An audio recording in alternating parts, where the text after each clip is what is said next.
Good evening, everyone. Tonight is the Town Council regular meeting, Wednesday, March 17th, 2021 at 7 p.m. via GoToMeeting. At this point, we will ask Dennis to lead us in the Pledge of Allegiance. I pledge allegiance to the flag of the United States of America and to the republic for which it stands, one nation, under God, indivisible, with liberty and justice for all.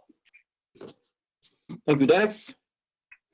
Now we'll move on to number 2, which is visitors. Are there any visitors on the call that would like to be recognized at this time? Any visitors that would like to be recognized?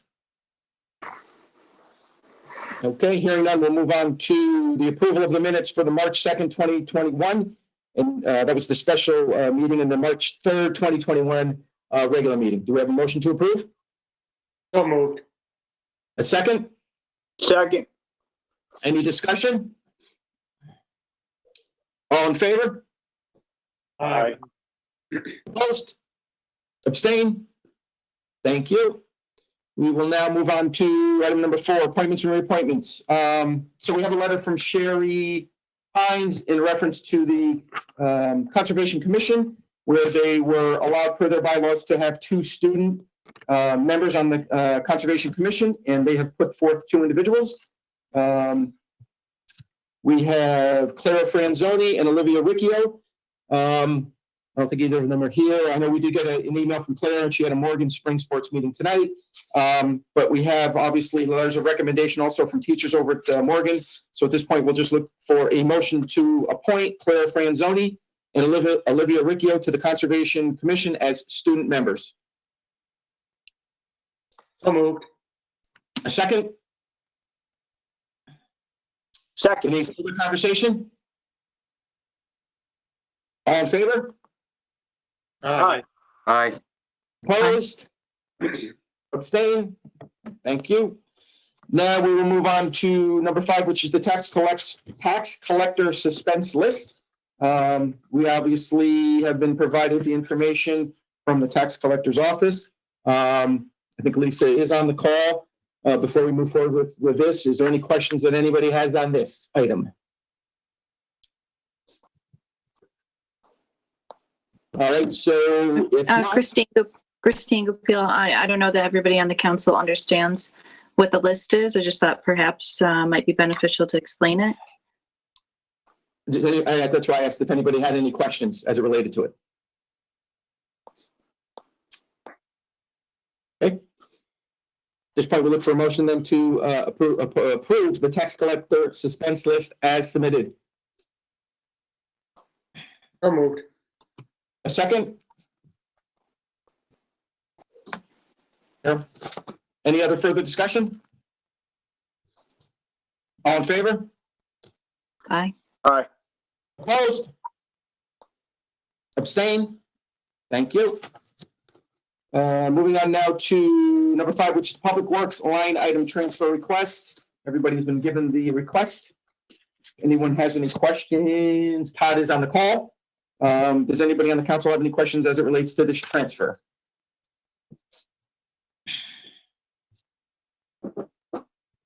Any questions? Hearing none, we can move forward with a motion to approve the Public Works line item transfer request as submitted. So moved. So moved. And we have a second. Any other further discussion? All in favor? Aye. Opposed? Abstain? Thank you. We will now move on to number 7, which is the Finance Director's report. Sue is here. I'm here. Yep. Hi, everybody. You have the February report in front of you. I'll just point out a few of the highlights and just give you a brief overview. The highlights of February include $4 million of proceeds from the short-term bond anticipation note that was issued, was received February 2nd. That note, as a reminder to you, was to provide the short-term financing to the town for the roads overlay, school roofs, and bridge construction projects. These additional funds are reflected in the investment balances at the end of February. February tax revenues of 2.3 million reflect the fact that February 1st was the last day to pay the fiscal year 21 taxes on time. And the state revenues for the special education reimbursement grant of $433,538 was received in February. That was $63,000 over the fiscal year 21 budget amount, and is a reflection of the expenses related to the district placement for special education expenses, which had increased over the budgeted amounts. Just review the revenue areas again. The total revenues for February from all sources was 2.9 million, with tax collections being 2.4 million of that. And the state grant revenue, as I just spoke of, was 433,000. Other town revenues made up the remaining 100,000. Tax collections in total for the 8 months ending February were 79,000 higher than the last year. Current tax collections are 99.4% of budget compared to 99% the last year. Other town revenue areas are decreasing slightly for the month of February compared to the prior months, however, still remain strong, considering especially the winter storms and it being this winter still. And for the 8 months ending February, they still exceed total full year fiscal year 21 budget amounts by 271,000. Expense-wise, expenses for February were 3.6 million. 2.5 of that was requested transfers to the Board of Education. The remaining 1.1 million of that was routine and recurring salary expenses and other contractual amounts, with slightly higher expenses in the public works due to snow plowing overtime and sand and salt expenses related to the February storms.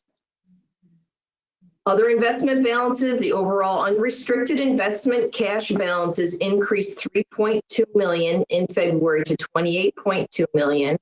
And that's reflecting the receipt of the 4 million note that I spoke of earlier, offset by the February operating expenses.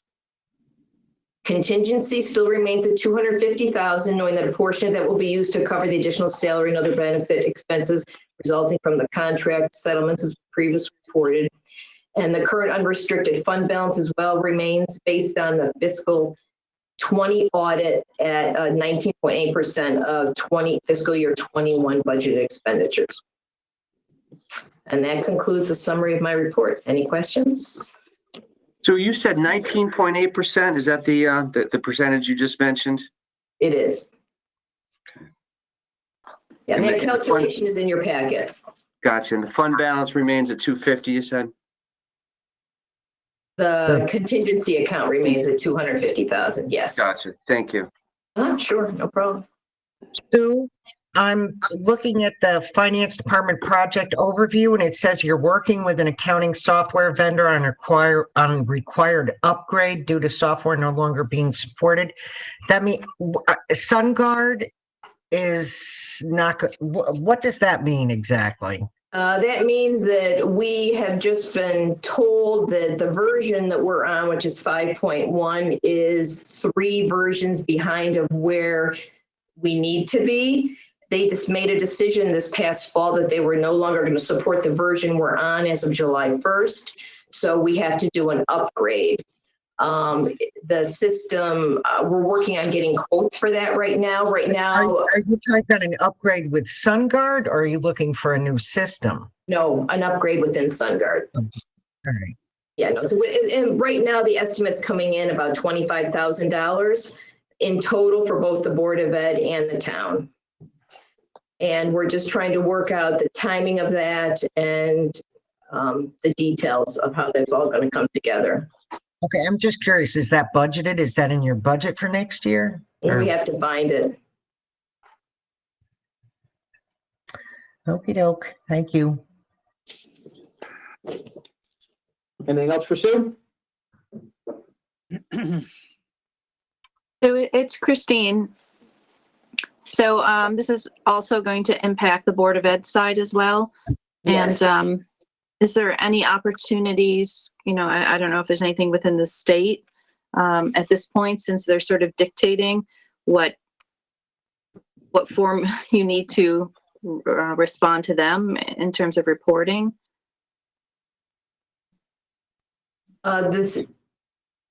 That isn't changing. That's not changing. We're still keeping the same account structure that we put in to accommodate the uniform chart of accounts through the state. So it's just a matter of upgrading the way we work within the system and how the system's going to look. And ideally, it's going to be easier in some ways and probably some improvements in some areas. We are working in the cloud with them. So I guess it was our understanding that these upgrades will have been done automatically, but the company has restructured itself numerous times over the last couple of years. So they've kind of changed the way that they want to support some of the products that they bought out, which was one of ours that we're on over the years. So they're kind of trying to streamline all the products that they support right now into a certain way and only carrying a certain number of versions. So it's, and we're small compared to a lot of their other clients, and we've been bounced around. So Carolyn and I had a conference call with them on Friday, and we're trying to work out the details. I am confident we're going to get through this. It's really not a lot of money for what we're going to end up doing, and it's going to keep us in compliance with them for, I think they said 2 more years. So hopefully the bells and whistles on it will makes some things better for us, that we're finding tough. We'll be able to write more reports and, we'll train everybody. So, but our timing of it is what's the biggest issue, because we don't want it to be done over the summertime when we're trying to close the books and get ready for the audit. So that's our biggest concern right now. I was just wondering, I know it's excruciating for the whole department to have to probably go through this change, but whether or not it makes sense to do the transfer over to the system that most of the folks in the state are using, although that is more expensive. I don't know at the end of the day what their costs are compared to the other state system as well. I'm just concerned. I know they've been very difficult to work with, and I hate to see you guys continue to struggle with the system that, that you were handed, that has never been terribly intuitive for what you need. Yeah, it is a school-based system. It's not a town-based system. It's not a fund accounting system. So that has been the struggle with it. At this point, to move to Munis, which is the most towns use within the state, which it was something we could have picked years ago, it would just be very costly at this point. And honestly, we're comfortable with the system. We know how it works. Honestly, doing an upgrade at this point is really would be the easiest solution for us. I think it'd be more painful and certainly time consuming and certainly more expensive to go with a whole new system at this point. And I don't think we want to entertain that.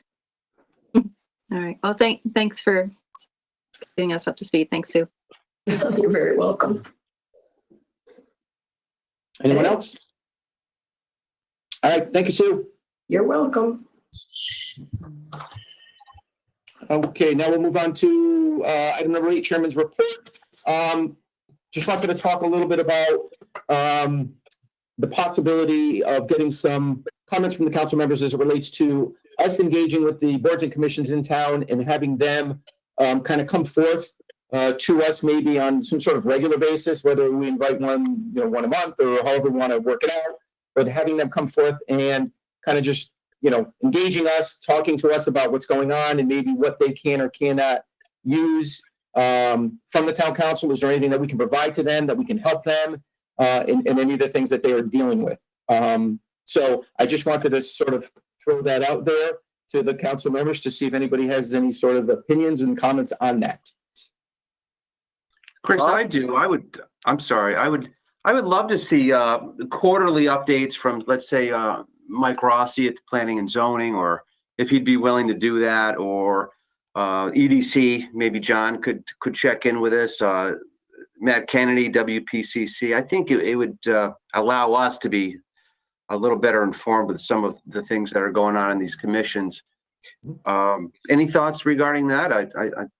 Yeah, that's what I think it's a great idea that we would, engage them and have them come forth, because again, a lot of this stuff that's going on, we don't know. We don't know as a council kind of what, even Sustainability Committee, Conservation Commission, any of these commissions that are out there, what are they working on? Do they need any directives from the town? Are there things that Carl can help and provide to us that, on the town side, we could be looking to do? Is that something that any of these boards and commissions can be, working on? So, that's sort of the plan of maybe how we can do this. And then at least it allows us to get acquainted with what they're working on.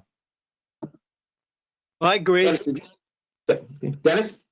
Yeah, Mr. Chairman, I'd like to even take that a little bit further. I would really like to see the Board of Education have some more interaction with us as a council. I don't know if it needs to be quarterly, but at least semi-annually.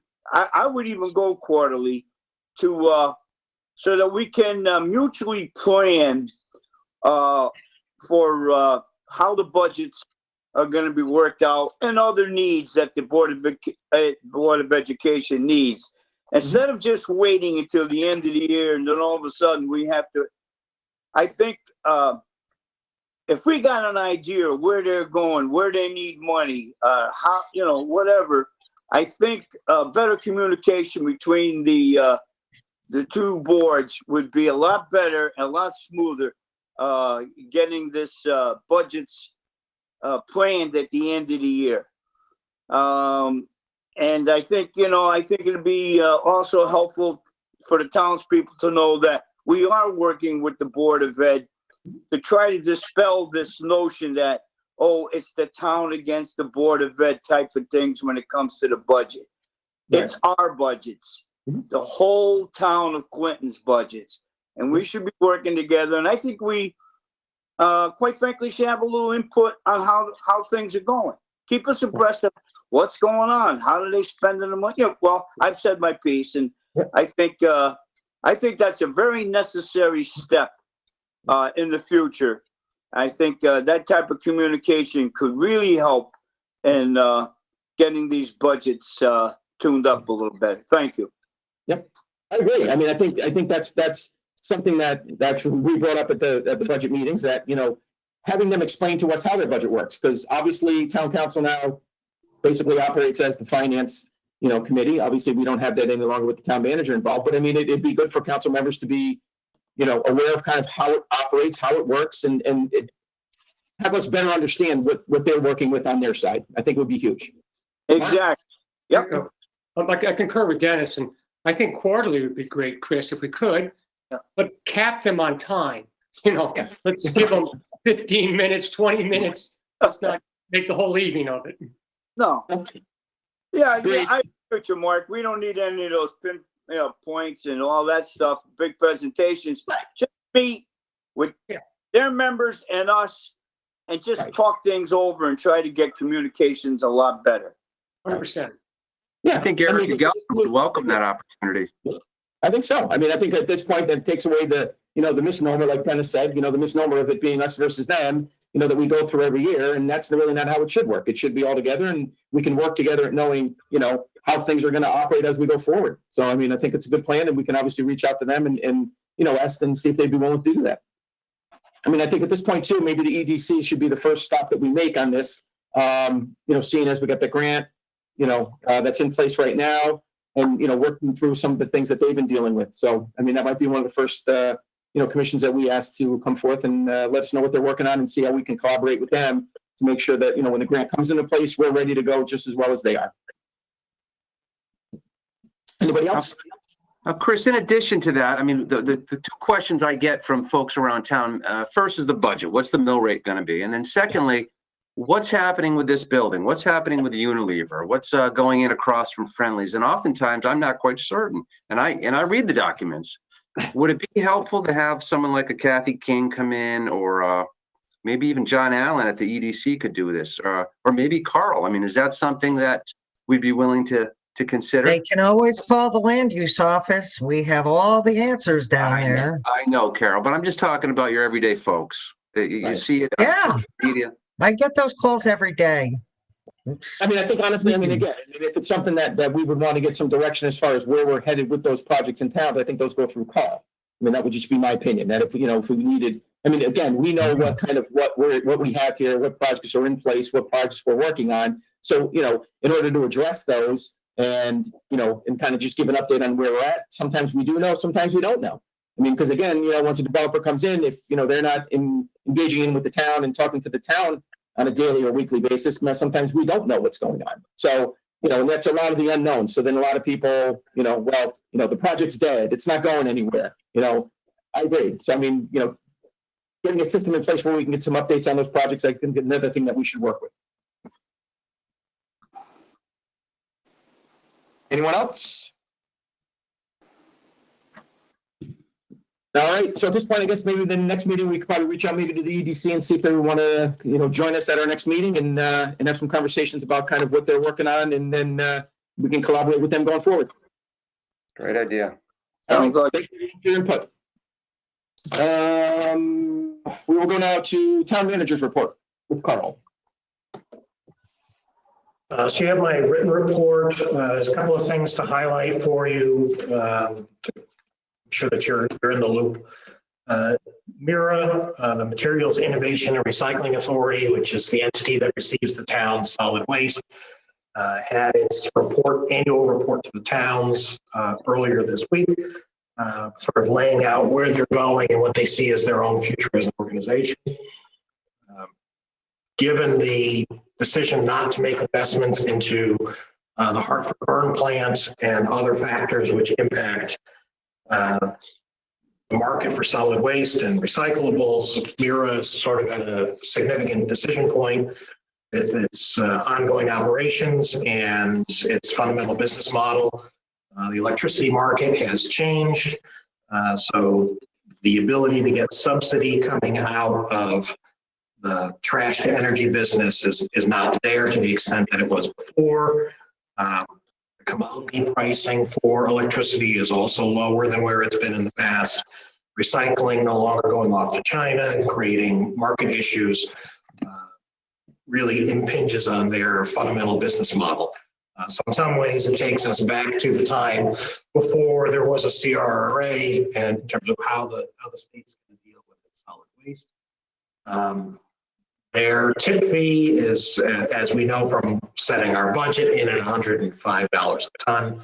There is no cost for recycling. They don't anticipate a separate tip fee for recycling, but it is buried within that 105. So whether you break it out or you mix it together. They're looking for policy direction from the state in terms of how we're going to move forward as a state with dealing with our solid waste. In the short term, that means trucking it out and sending it westerly and leaving it to those states to decide whether they want to take solid waste from New England or Northeast states. Policy direction on recycling needs to be determined. There is an agenda currently in the General Assembly that tries to address some issues with recycling, some issues with solid waste, but you're still left with the need for a fundamental solution to deal with sort of the bulky construction waste and whatever other non-recyclable solid waste that gets generated. So it was a less than pleasant meeting because there's really no clear direction coming out of MIRA for where we're going in the long run. Our agreement with them is that they will continue to take waste through June 30, 2027. We do have the opt-out to go somewhere else. However, that's a function of what the market price is. And the other trash to energy plants in the state are either shut down, as in the case of Wallingford, which would be the next closest one, or the cost to haul it to another part of the state really starts to make it a wash. Even though its tip might be lower, the trucking cost really doesn't make it beneficial for us in terms of saving money. So we wait while the state figures out what it's going to do with solid waste. And there's a fundamental discussion that needs to be had in terms of how we deal with recyclables. There is an issue across the MIRA system of the public not doing a good enough job with recycling and separating its waste. That's all keeping it in single stream. That's before you get to the policy discussion of multiple streams, which is how things used to be in the past, and generates a more a lucrative market for recyclables. So there's there's plenty of food for thought within municipal solid waste. Other food for thought is the information on the American Rescue Plan. So this is the federal program that was recently approved and signed by President Biden, providing additional financial support to states, and in this particular case, direct to local governments. Prior CARES Act funding did not have direct to local governments. So this program has direct allocations to every town based on a formula, considering population. Right now, we're looking for guidance to come out of the Treasury Department to put a finer point on the broad stroke that's in the federal legislation for how those dollars can be spent. Given the fact that you don't normally have large sums of cash coming out of the federal government, it is something to be thoughtful about for how the town moves forward. Utilizing those dollars, it does have a shelf life. Funding needs to be spent by the end of calendar year 2024. So there's a little bit more time to think through what we would do. And it really gets down to what is going to come out from Treasury. At this point in time, my thought would be that these dollars be focused on something that's going to have a longer term impact on the town. And that would take the form of economic development. We cannot use it by statute or by regulation, that it cannot be used for tax reductions. So it's really, how can we use these dollars and give them as long a life as possible?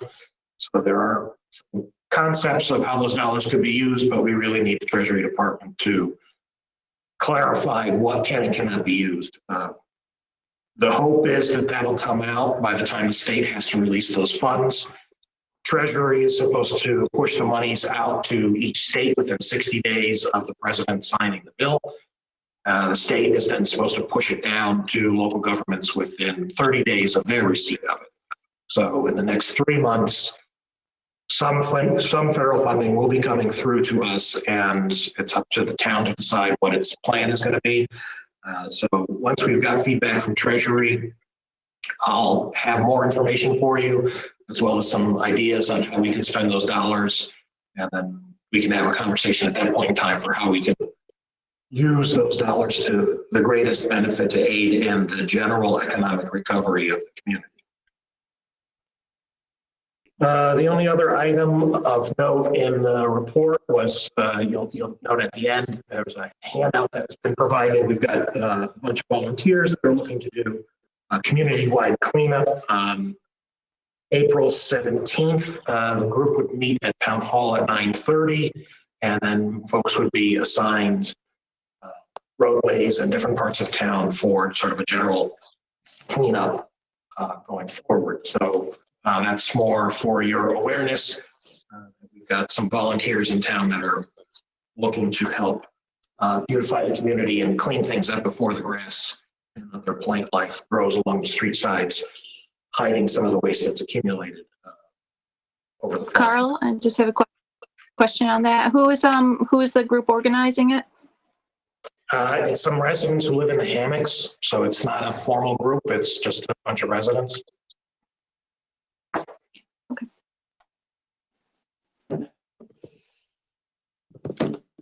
Good.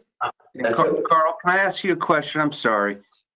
Just regarding Mira and the less than appealing options it seems like we're facing. Is there any direction we could give? I see the Paul's on this call, that we could give to the Energy Committee or the Sustainable Committee to advise us on some of these possible options moving forward? So the menu of choices seems to fall in the lines of, at present, from the statutory standpoint, is changing some of the regulation around food scraps, trying to create a market beyond the digester that's set up in Southington. So it's kind of priming the pump to create a market that could divert food scraps or allow for easier introduction of food scraps into composting. Additional recycling initiatives is addressing the bottle bill, including something for the little nip-sized bottles, which might get them out of the street sides and into some sort of recycling. fundamental choice of shifting away from single stream recycling into separate streams. There's some value in that in other parts of the state because there are suppliers who are prepared to take just glass or better treated cardboard rather than having it all commingled together. So those are issues to look at in terms of a policy direction for the town. Pay as you throw, a gather is not going to be a state mandate. That was one of the ideas coming out of this solid waste group that's been discussing the matter for a few months now. We kind of have that to some extent since people are contracting with haulers on their own, but it would be more to formalize and tighten up a program in order to create a financial inducement to expand recycling opportunities.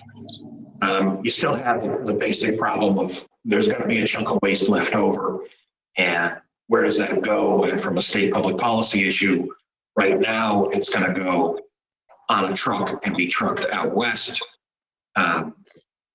Mira floated the idea of putting it on a train, but some of that waste is still going to flow out of the state. And the state is not going to be able to be the master of its own destiny, at least as it relates to solid waste.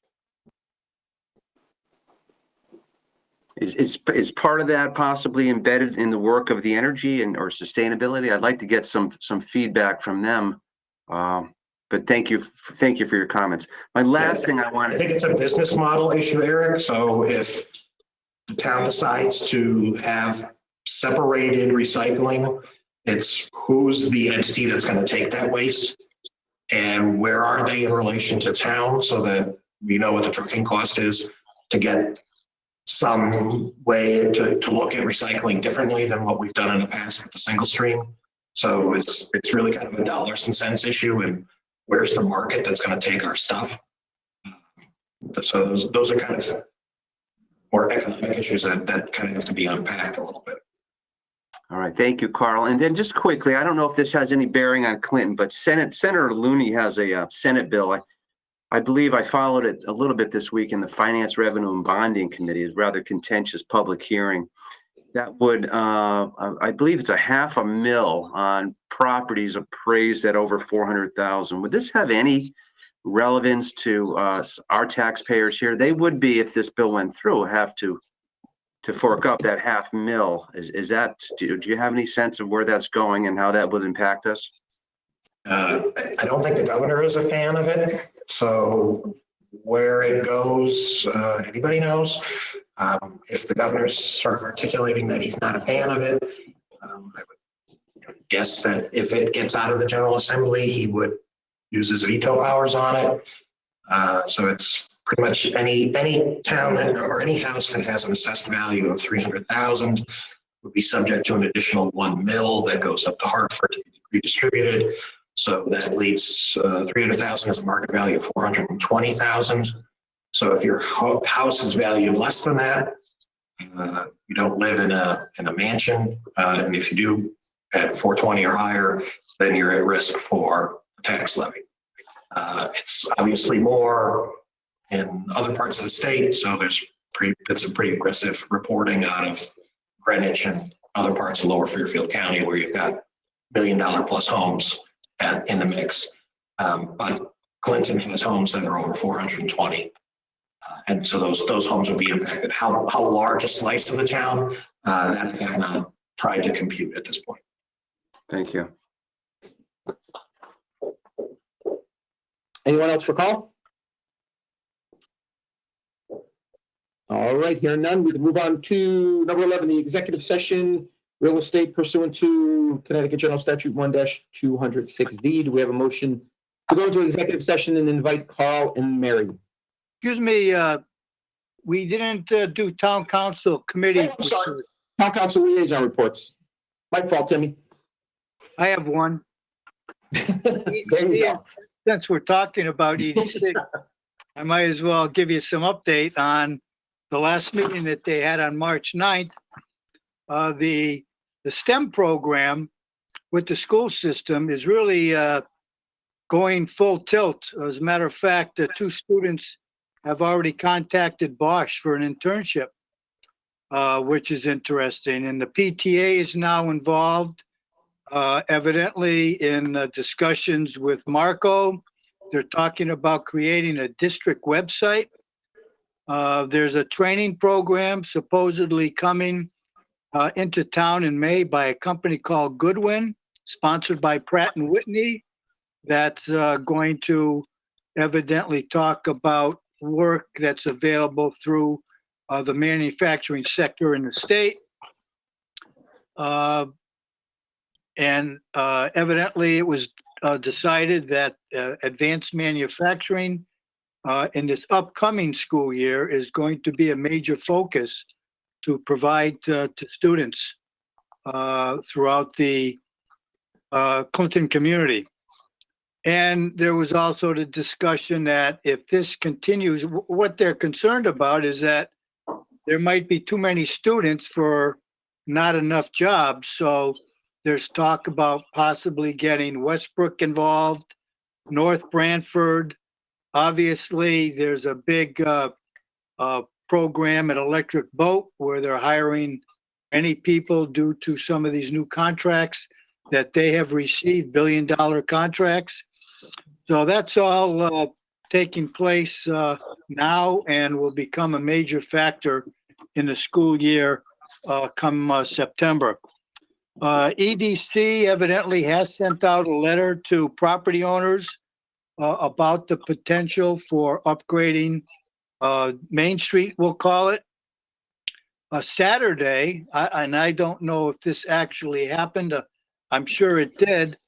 EDC members were supposed to have a walkthrough downtown with Matt Williams, who is an architect, to get some ideas from him on what he might consider to be improvements that could be made throughout the town, not just in a certain sector of town.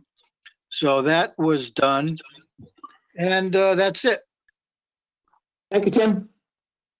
Anyone else? Yeah, go ahead, Dennis. No, you go. Go ahead first. Yeah, planning and zoning approved the condominiums, 153 East Main Street.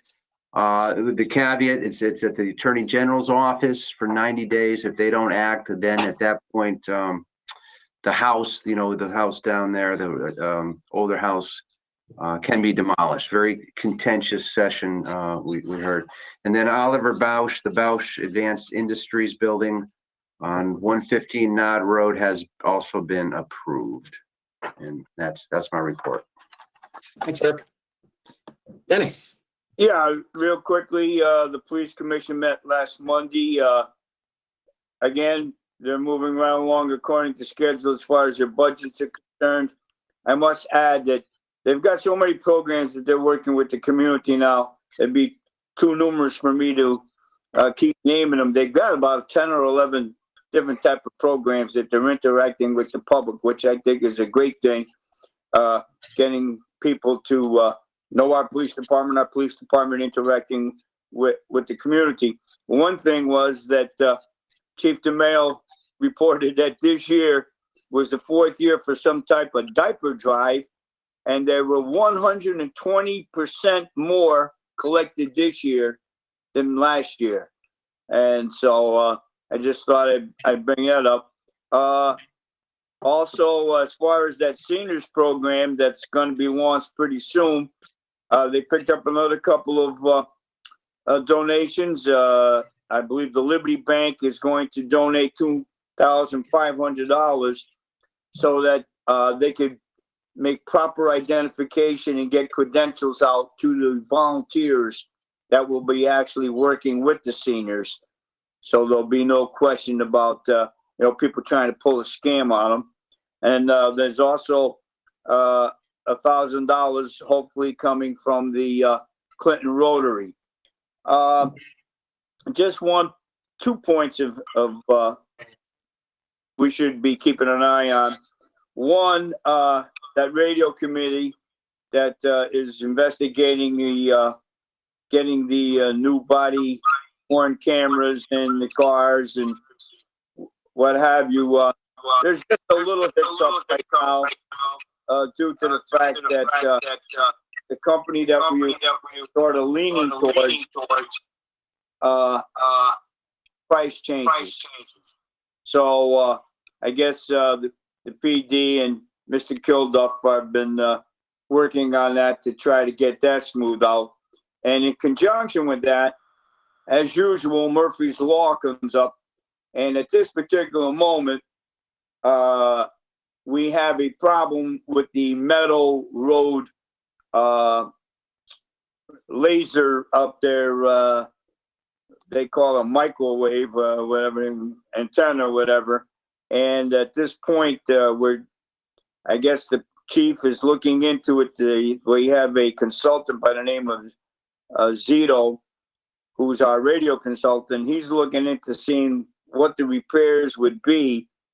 Of course, we're hoping that the repairs can be kept to a minimum due to the fact that we're probably going to change the whole system. But at this point, one of the first prices that came in to fix that antenna microwave down there at Meadow Road would be about $48,000. So that's a good sizable chunk of change. So there's a couple of things that the police and our radio consultant and Mr. Kilduff are working on to see just how we can approach this, and hopefully we can get the new radio system in as quickly as possible. That's my report, Chairman. Sorry, I just had a question, Dennis. Was there any discussion about the state has they're going to go through the process of an RFP process for that specific system, and whether or not the police department is going to avail themselves of that opportunity? This is going to be through OPM. First of all, a discussion like that did not come up. But second of all, an RFP concerning, and what system are you talking about? Our overall change of all the radio communications? Is it about the the storage options, Okay. basically, with the Yeah. cameras? No, at this point, I actually, no conversations in detail came up to that extent. I would probably refer to Mr. Kilduff if he knows a little bit something more than I do, but during the course of the meeting, there was no in-depth discussion about the state getting involved. Yeah, the state's getting involved, unless the bill is changing the implementation date of June 30, 2022, we're still under the gun to have a system up and running. The budget is including costs for the cameras, not for the data storage. The data storage is the most expensive component of it on an ongoing basis, and is going to be staff intensive for having to review it. So if OPM is actually going to move forward, that kind of communication hasn't gone out yet. So hopefully it can be done quickly. Yes, no, I understand there's an urgency because of the timeline. That's absolutely true. Anybody else? All right. You're under number 11, executive session, and get a motion to go to executive session and invite Paul and Mary. So moved. Second. Second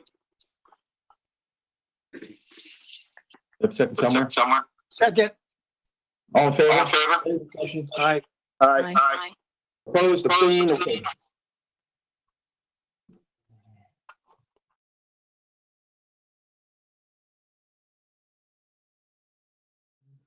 Okay, we're out of executive session, and now we are on to number 12 with a motion to adjourn. So moved. Second, Second. discussions? All in favor? Aye. Aye. Opposed, abstain. Thank you, everyone, and happy St. Patrick's Day. Enjoy the rest of the evening. Thank you. Take care, Thank you. everyone. Good night, everybody.